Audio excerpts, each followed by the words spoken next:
selama aku nge-reaction emang yang aku temukan kalau soal apa namanya periksa kesehatan atau soal opname atau segala macam intinya bersangkut paut dengan kesehatan emang paling ininya di Malaysia ya teman-teman ya. Terbaik gitulah pelayanannya juga.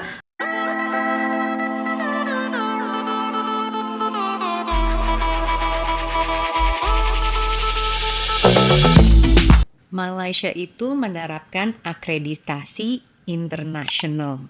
Walaupun harganya murah, tapi akreditasinya secara internasional. Wow. Obat di Indonesia itu 5 kali lebih mahal Apanya obatnya? dari Malaysia.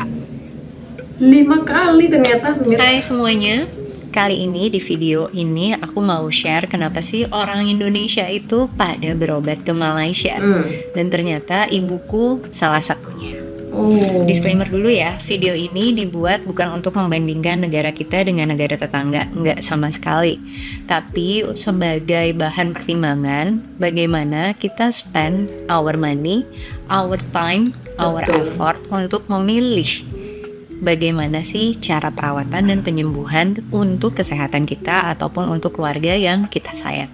Jujur, mamaku mulai melakukan pengobatan dan akhirnya juga harus operasi itu dilakukan di Penang, Malaysia. Oh, di Penang. Dan Penang. dari tahun lalu kita udah ngeliat ya berbagai media online ataupun berbagai berita lah gitu udah menceritakan betapa Indonesia kehilangan potensi devisa sebesar 170 triliun tiap tahunnya karena ada 1 juta warga negara Republik Indonesia yang berobat ke luar negeri. Bahkan pas kemarin aku di Penang yang namanya ruang tunggu ya, kan kita saling cerita, bisa itu pasiennya ataupun keluarga pasiennya yang nemenin mama papanya atau keluarganya gitu. Itu hampir 90% yang ada di ruang tunggu itu adalah orang Indonesia. Wow, Masya Allah. Terus hal kedua yang aku sadarin, orang-orang yang berobat itu nomor 1 penyakitnya itu adalah penyakit kanker. Yang kedua adalah jantung dan yang ketiga memang sebatas medical check up. Sebagus apa sih medical check up di Penang? Menurut aku kalau dari segi resultnya itu cepat, bisa didapatkan dalam hitungan jam. Jadi biasanya aku nemenin mama nih udah dari jam 7 kita ke rumah sakit, administrasi, ngantri dan segala macem. Nanti mulai medical check up-nya mungkin sekitar jam 9-an, after lunch sekitar jam 1 atau 2-an bisa ketemu dengan dokternya dan langsung dibacain resultnya. Dari result itu akan keluar lagi nih kira-kira butuh extra check up di bagian mana. Apakah mungkin tulang atau MRI atau many things tergantung hasil check up kamu. Tapi yang terpenting itu adalah biaya medical check up-nya itu jauh-jauh lebih murah dibandingkan rumah sakit swasta yang ada di Jakarta terutama. Oke, pas aku ke Penang kan aku naik pesawat nih dari Jakarta straight ke Penang. Dan ya di situ udah kelihatan lah ya mungkin 50% lebih itu memang tujuannya berobat ke Penang. Kenapa waktu itu aku milihnya Penang bukan KL atau Kuala Lumpur gitu? Sesimpel tahun 2017 itu ibuku harus melakukan operasi tulang punggung. Dan ketika itu ada salah satu teman lamaku yang ibunya sudah melakukan check up dan juga operasi tulang punggung di Penang. Sedangkan kita udah ke Jakarta dan ke 3 rumah sakit, ngecek semua dan akhirnya yang bikin ibuku berat untuk melakukan operasi itu salah satu dokter mengatakan kalau chances kesembuhannya itu 70%. Jadi ada 30% kemungkinan gagal nih operasinya. Akhirnya aku teleponan sama temenku gimana nanya dan caranya ya udah kita decide 2017 Oktober yuk kita check up ke Penang. Dan in the end 3 bulan setelah check up, ibuku melakukan operasi tulang punggung di Rumah Sakit Lo Guan Lai. Itu sesuai dengan rekomendasi dari temanku juga. Nah, karena aku ada comparison dengan tanteku di Jakarta yang sudah operasi tulang punggung juga, dia recovery dari operasi dan stay di rumah sakit itu sekitar 2 mingguan. Jadi untuk waktu ngurusin mamaku, akomodasinya, aku nge-book apartemen itu untuk 1 bulan. Anggap dia recovery di rumah sakit 2 minggu sambil kita tungguin nih, dan 2 minggu lagi mungkin berobat jalan. Tapi kenyataannya tahu nggak, mamaku itu di opname cuma 3 hari 2 malam. Wow. Jadi setelah Nggak nyampe seminggu operasi, malah ya? cuma menginap 2 malam.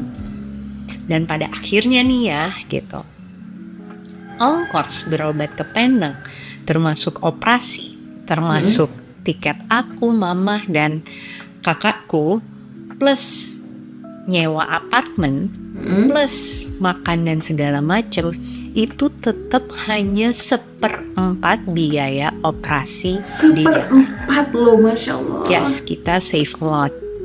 Belajar dari pengalamanku ini, oh ternyata penting banget nih, dan aku selalu bilang ke klien-klien yang konsultasi ke aku, kalau kamu punya health insurance, pastikan kalau bisa nih punya coverage sampai Malaysia. Jadi berobat ke Malaysia yang membutuhkan tindakan opname itu bisa di cover oleh insurance. Karena biaya pengobatan di Malaysia ini jauh lebih murah dari di Indonesia, berarti ini juga bisa nge-save up limit tahunan dari polis asuransi kita. Terus kenapa dong banyak banget nih orang Indonesia yang pergi ke Malaysia? Bahkan tadi aku bilang ya, di ruang tunggu aja kayak maybe 80-90% tuh orang Indonesia. Aku ngobrol sama orang dari Medan, Pontianak, Surabaya, dan juga Jakarta. Itu banyak banget. Dan mostly memang usia-usianya tuh lansia, 50 tahunan ke atas. Dan yang seusia aku biasanya nemenin dan sekalian medical check up. Nah, kenapa sih Malaysia bisa memberikan layanan kesehatan yang kualitasnya lebih tinggi dengan harga lebih rendah? Yang pertama, ini adanya support dari pemerintah yang mendorong regulasi sehingga lembaga kesehatannya bisa meningkatkan kualitas dan pelayanan. Bagus kayak gitu. Yang kedua, setahu aku ini ya, di Penang itu memang strategi kotanya menjadikan Penang sebagai salah satu tujuan untuk healthcare, traveling, dan juga bisa check up. Jadi memang goalsnya ke sana, jadi didukung semua tuh. Regulasinya, kualitasnya, standar kesehatannya, sampai biaya-biaya obatnya Malaysia itu tergolong yang termurah hampir di seluruh dunia. Tambahan lagi ya, terbaik. Malaysia itu menerapkan akreditasi internasional. Walaupun harganya murah, tapi akreditasinya secara internasional.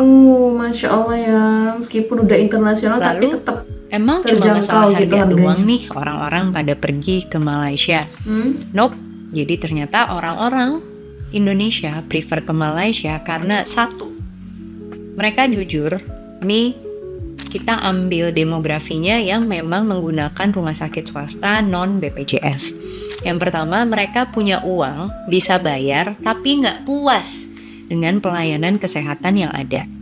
Terus yang kedua, mendengar rekomendasi dari teman dan keluarga yang sudah merasakan health experience, gimana rasanya ditangani dan melakukan pengobatan dan treatment di Malaysia. Terus 3, harganya itu bisa menang banyak, alias karena murah, kita sebagai pasien bisa save a lot untuk hal-hal lain.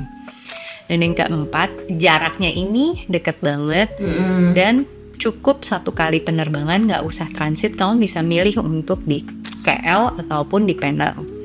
Dan yang kelima, dengan kurs Malaysia yang sekarang dibandingkan kurs Singapura yang udah mahal banget, Malaysia jadi top destination dibandingkan Singapura. Sebenarnya apa sih yang bikin masyarakat Indonesia ini kecewa?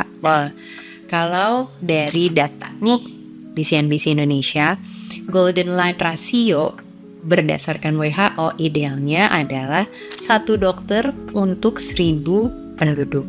Sedangkan golden line rasio di Indonesia ini hanya 0,46. Dan di Malaysia itu justru 1,5. Jadi memang hampir 3 kali lipat loh. FYI, ya tadi kan aku udah bilang treatmentnya murah, opname juga murah. Lalu apalagi nih yang murah di Malaysia? Harga obat di Indonesia itu 5 kali lebih mahal dari Malaysia. Ya Allah. Padahal tetanggaan, tapi harganya 5 kali lebih mahal. Terus apa sih yang Banget bikin harga tetangga obat deket di ya. Indonesia ini lebih mahal? Menurut Wakil Menkes Dante Saxono Harbuono, nih ku bacain ya.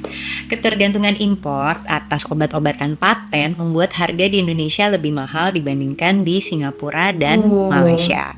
Karena 90% bahan baku obat tersebut didapat dari impor. Ya. Dan bahan baku obat sendiri ini ada dikenakan bea masuk sesuai dengan kebijakan Kementerian Keuangan. Pertanyaan aku, Singapura sama Malaysia apakah tidak mengimpor bahan-bahan baku iya betul pertanyaannya. Bukannya bahan-bahan baku itu juga pasti diimpor oleh mereka.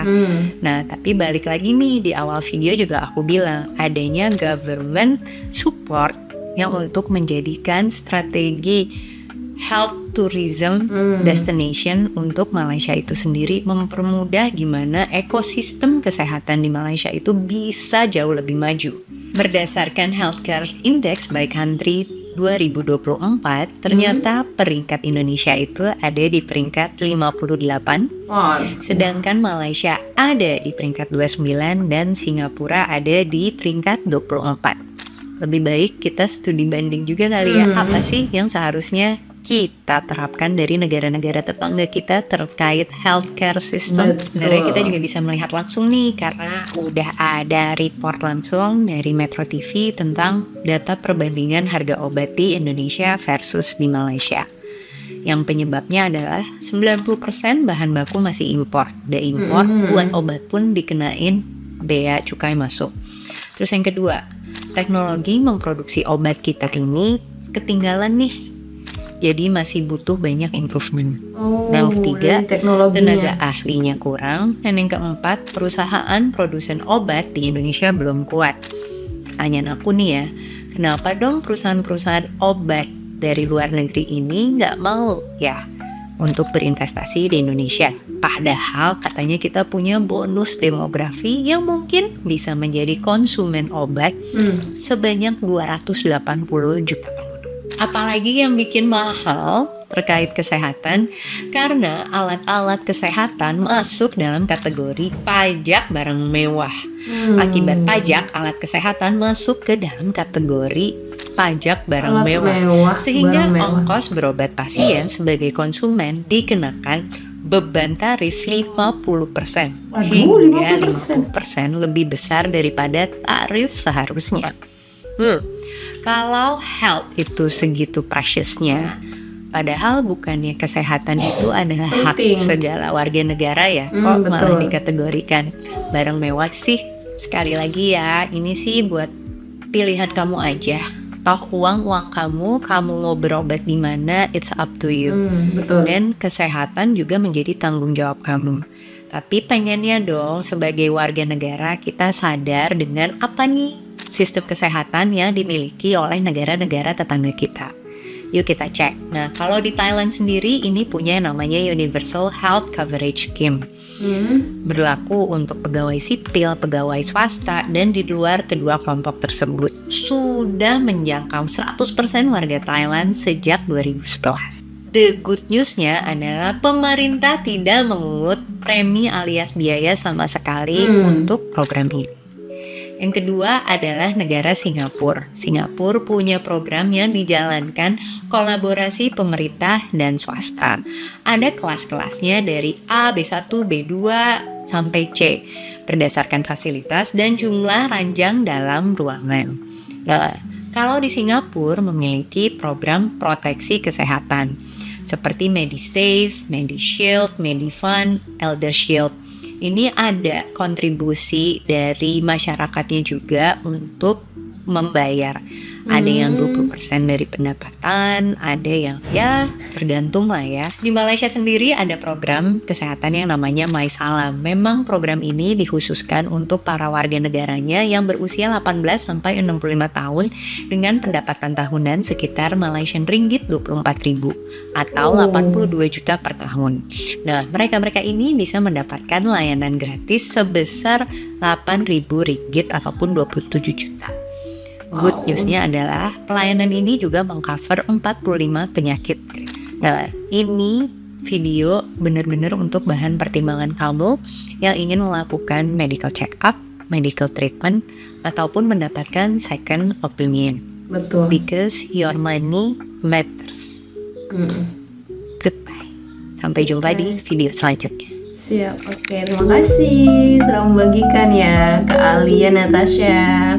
Coba bagi teman-teman yang belum subscribe channel ini, mungkin bisa di-subscribe sebagai informasi lebih lanjut deh ya.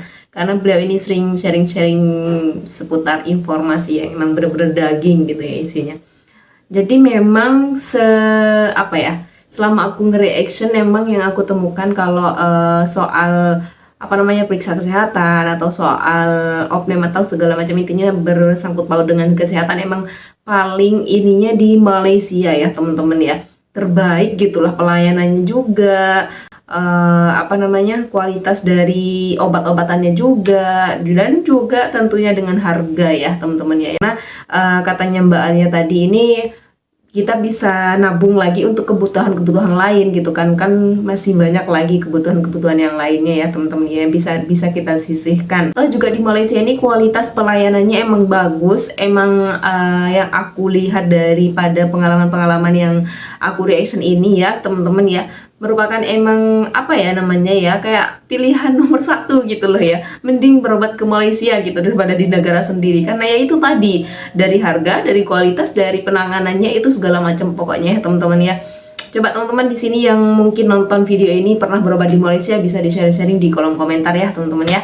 Oke, mungkin sekian dulu video dari kami, tunggu video-video terbaru dan terseru lainnya. Terima kasih sudah mengklik video ini. Mohon maaf bila ada salah kata. Assalamualaikum warahmatullahi wabarakatuh.